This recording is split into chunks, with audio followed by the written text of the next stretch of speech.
I mean, I have a lot of things down there. I have an entire welding lab. I have an entire grizzly wood shop.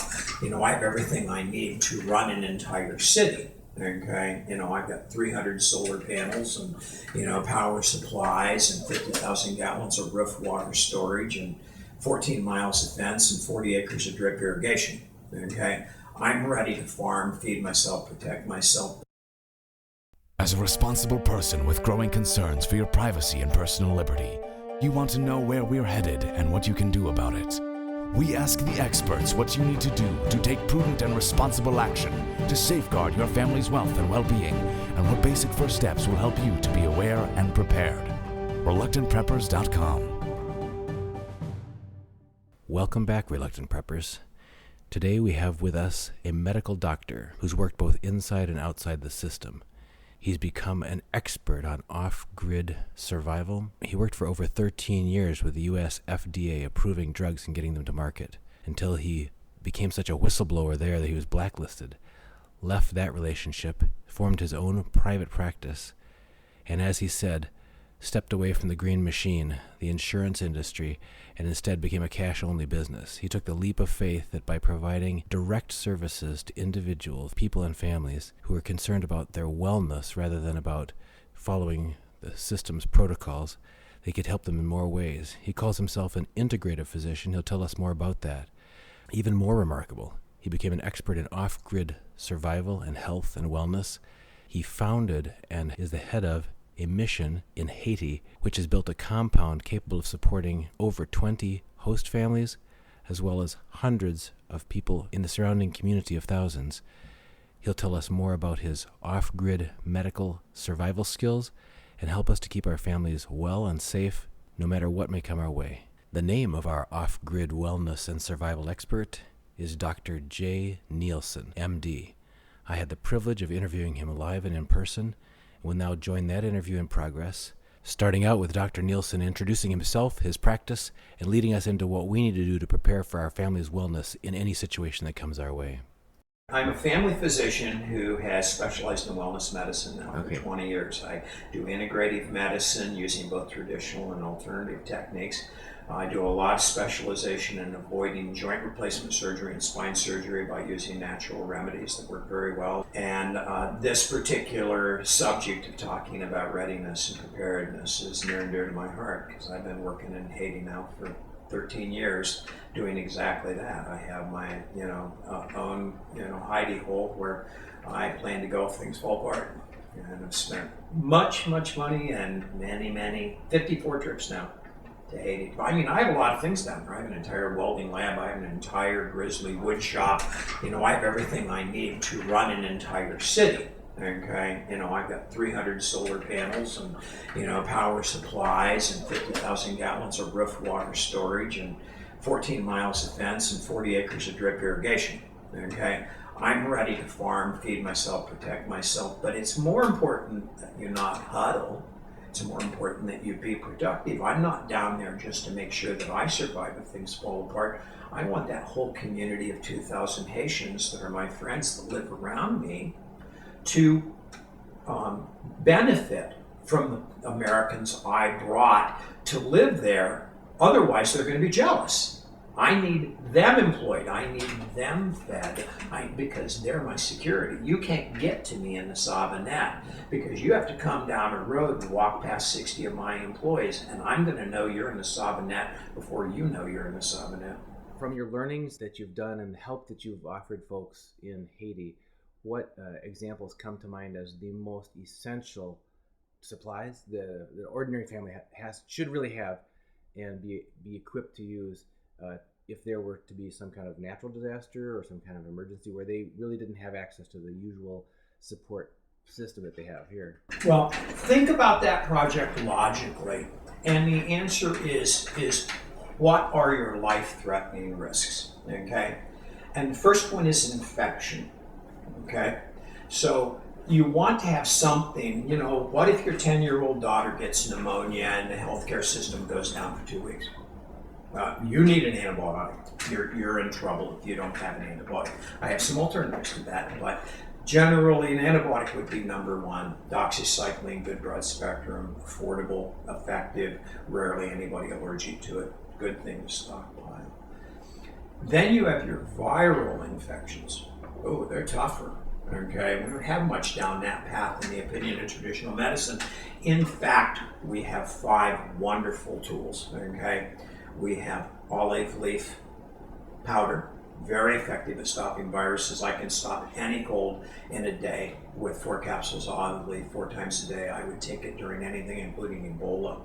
We have liquid vitamin D, 2,000 units per drop, 8 drops a day, 16,000 units for 3 days. Very, very antiviral.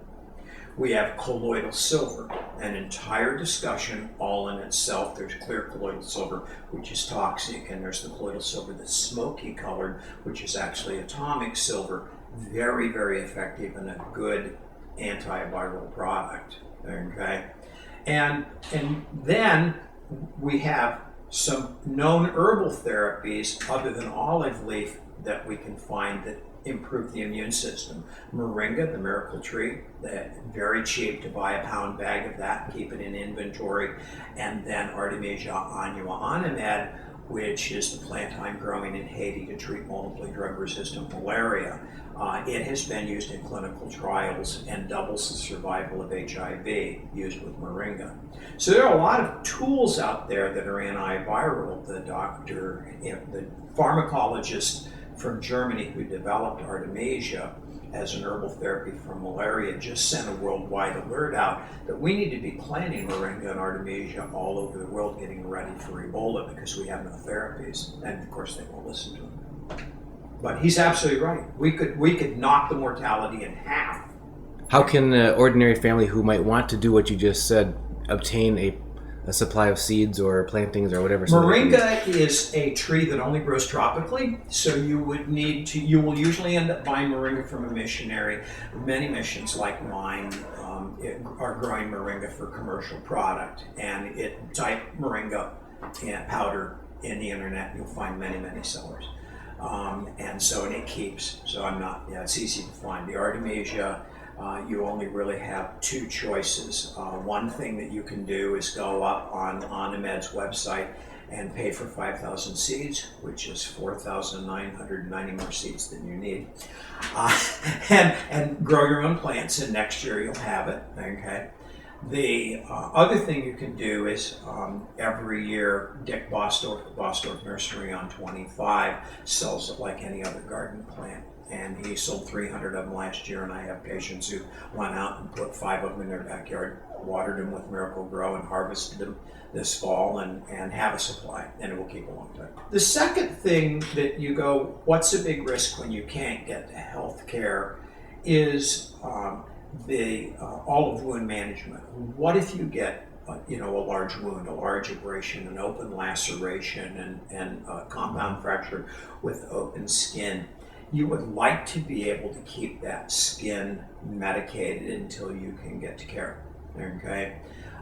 And so some topical antibiotic that penetrates, like clindamycin, would be very, very useful to have because you always want to be able to manage a wound, okay? The third thing is infectious diarrhea.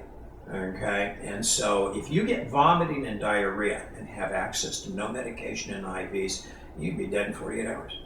But what do you have to control that except the diet of clear liquids and carbohydrates? Okay, and how do you give those if you're vomiting? So having Reglan to stop vomiting and Imodium to stop diarrhea is a very logical combination. You're going to take somebody from extremist to hopefully controllable. At least now you can give them liquids and stay on top of it. And I would combine that with owning a can of a product called Vitalite. And Vitalite is like the Gatorade of professionals. It has all the trace minerals. It's not a sports drink. It doesn't contain sugar. It's 100% electrolytes and water. And you can buy a can of it for $16 and it gets you through 10 illnesses. It's like a 3-pound tub. And so the viral illnesses are, in that category we go, that's at risk. One of the things that you would like to have is to be able to control pain. Well, that's a problem. Those are all narcotics. I mean, other than Tylenol and Motrin, which can be pretty good, and we should have those, okay? But if a family member has pain meds and they're done with their wrist fracture and there's 6 tablets left in the bottle, I would throw those away. I would keep those. I would repurpose them for a survival kit, because most pain Mother Nature rehandles for you in about 48 hours to half the pain you had acutely. But the first 48 hours can be pretty brutal. And what if you have to transport someone or move someone? So, pain relief really becomes, a big issue. And so being able to do those subjects, I think, is our big topic. On any of those, if you're going to have these things on the shelf for a period of time, is there anything you can do to increase their shelf life so that they're still viable? Yes. It would be hard on an individual basis to do. If we put together a product package where all these things were available to people, I would put them in a sealed case and evacuate the oxygen with nitrogen. Clearly, we want no heat, no temperature change, no light, and no change in humidity. You want to treat these meds pretty much like good wine. You want to get them in a stable, 0 light, 0 change, 0 humidity environment and keep them sealed. The expiration date on meds is not correct. The mission industry has actually done a lot of research, and except for doxycycline, my favorite drug for an emergency kit, which is it gets old, turns toxic, and you have to replace it every 2 years. Okay, that's in good storage. Okay, put it in the sun, you have to replace it immediately. Okay, but short of that, one single category of drug, doxycycline, minocycline, all other drugs are going to maintain 80% of their potency without turning into anything toxic over 10 years. So that's without putting them under nitrogen. That's without carefully putting them in your wine cooler environment. Drugs I have a topical Cleocin that I've used since college and it still works, and I'm 64 years old. I have not a steroid cream that I use for an occasional rash that I've had since med school. It still works. Drugs don't really go bad if they're in the right container, and so we want to be careful that we store them correctly. That's key. So beyond antibiotics, antivirals, and wound care, was there anything else that comes to mind as something that? Oh, and you mentioned pain medication and the viral illness with vomiting and diarrhea. Right. The next thing I'm probably concerned about is life-threatening reactions. If I were going to keep one medicine, it would be cortisone, as prednisone. Because if you get a bee sting or an asthma reaction or a bad arthritic flare-up or anything that really is going to go bad, you're going to blunt it with oral cortisone, and it's very cheap. And so, owning 40 10 milligram prednisone tablets would be kind of a good idea. In my view of anybody that I don't know what they have and they look like they're going to die and I don't have anything, I'm probably going to give them cortisone and hope it helps. I'm probably going to err on the side of getting a good result. If I do that, they're probably dying from inflammation. Mm-hmm.